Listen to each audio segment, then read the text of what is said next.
Hello and welcome to this episode of Executive Insights. Today, I am very excited to have Andy Barnes with me here today. Andy is the Senior Enterprise and Diversity and Inclusion Relationship Manager at Wells Fargo in Charlotte, and he's also the founder and CEO of Appalachian Warrior Foundation, an amazing veteran service organization, and he's also on the board of directors at Veterans Bridge Home. Andy, thanks for being with me here today.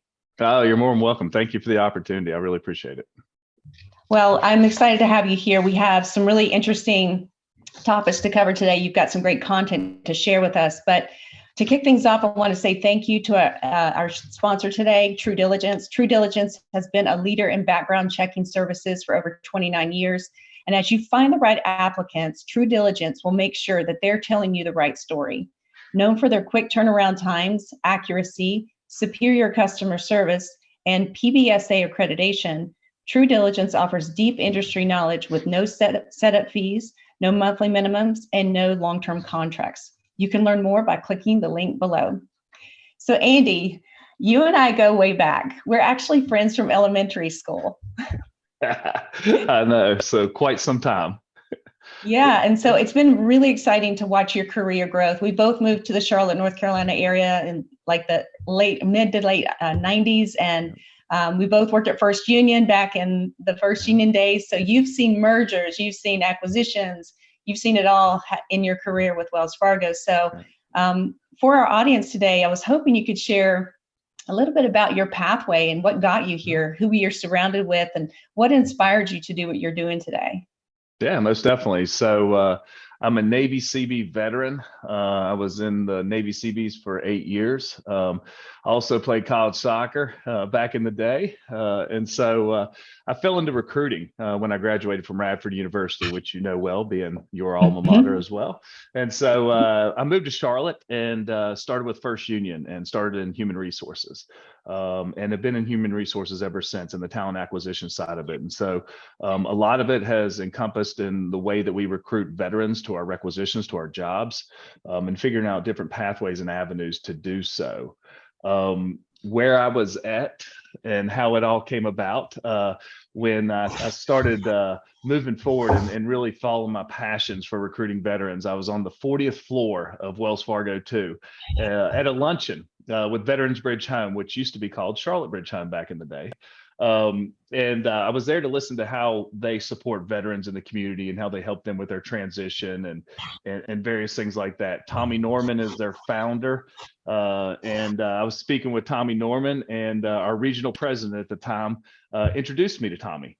And Tommy sat there and said, Andy would be great to have on our board of directors. And at that point in time, I never sat on a board ever.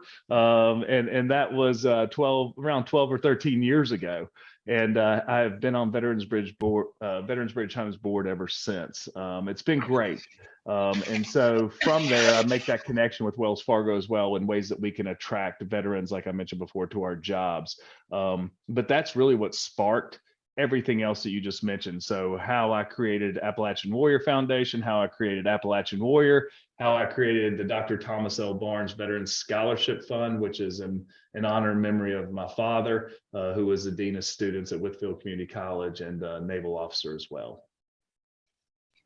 Well, you do so much, Andy, and I love seeing you out and about, especially in the Charlotte community, and even back in our hometown, Wytheville, Virginia, doing the scholarship golf tournament every year. And I just want to thank you from all of us at Trucking Tower for what you're doing for our veterans. But in terms of how you hire and the work that you're doing in the inclusion and diversity areas, especially for veterans, what are some of the success secrets that you're finding in the work that you're doing? Yeah, definitely. So I think it's really, as we start, you start trying to think of how do you do this without a budget? And that's how you really want to start. And so you start thinking of nonprofits within your area, like a group like Veterans Bridge Home that has a talent acquisition arm to them. And you start partnering with folks like that. And so how do I do this for free in a sense, and how do I get involved with the community? Onward to Opportunity is another avenue. And so Onward to Opportunity is through IVMF, which is Institute for Veterans and Military Families out of Syracuse.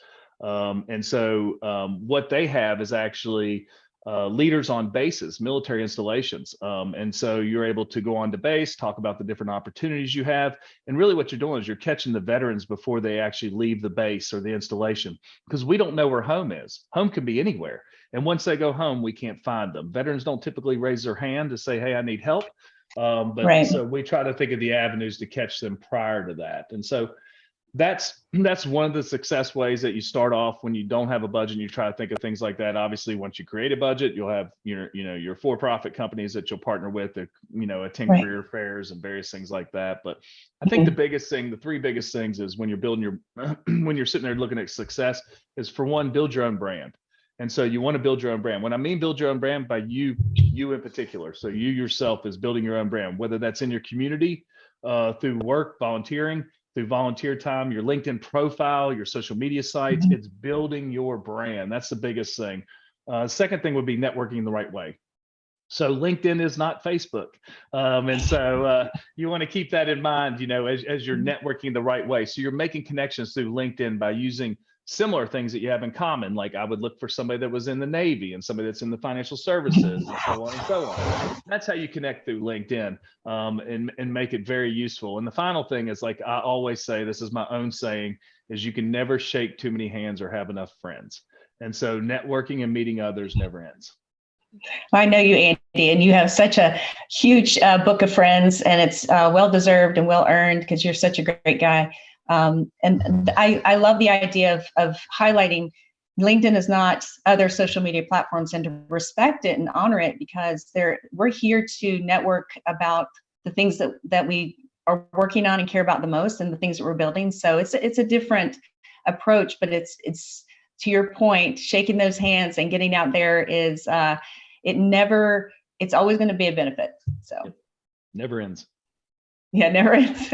But in terms of things mistakes to avoid, things that maybe you've learned, or something that you could help our audience to understand that they could maybe, avoid in the future, what would be some of those things? That's a great question. I think the first one, like I mentioned before, the first one is treating LinkedIn like Facebook. You don't want to do that. That's a mistake. And that's something you want to avoid. And so your Facebook is your personal life, and that's where you want to keep that. Your LinkedIn profile is obviously your professional. That's your professional brand, your professional site. And so you want to keep it that way. Make sure that when you're speaking out on LinkedIn, that things are relevant to the topic that you're replying to, and that folks are getting a benefit and something out of it. That would be the first thing to avoid. The second thing would be not reading what you're posting before you send it. So make sure you read. Yes, that's a big one. So make sure you read your post, your text, your emails, read it 3 times before you hit that send button, because it's crucial. So you want to make sure that not only the reading and the grammar and everything's right, but you really want to make sure there's a point to it and what you're getting across. And then I would say the third thing that you want to avoid is creating relationships virtually compared to face-to-face. And what I mean by that, you still want to create it virtually. You want to do both. You really do. But as we realize, face-to-face means so much more. It really does. It does. And that's where that handshaking comes in, and having a lot of friends in that. And you want to make sure that you don't forget about that, because in the world of virtual, reality, we want to make sure that there's still that human touch. Yeah, I mean, sometimes I think Zoom, and then sometimes I'm thinking, gosh, I just miss being around people too at the same time. So very good points there. But in terms of how people can get in touch with you, what are the best ways for people to get in touch with you, or to go to your links for your organizations? Sure.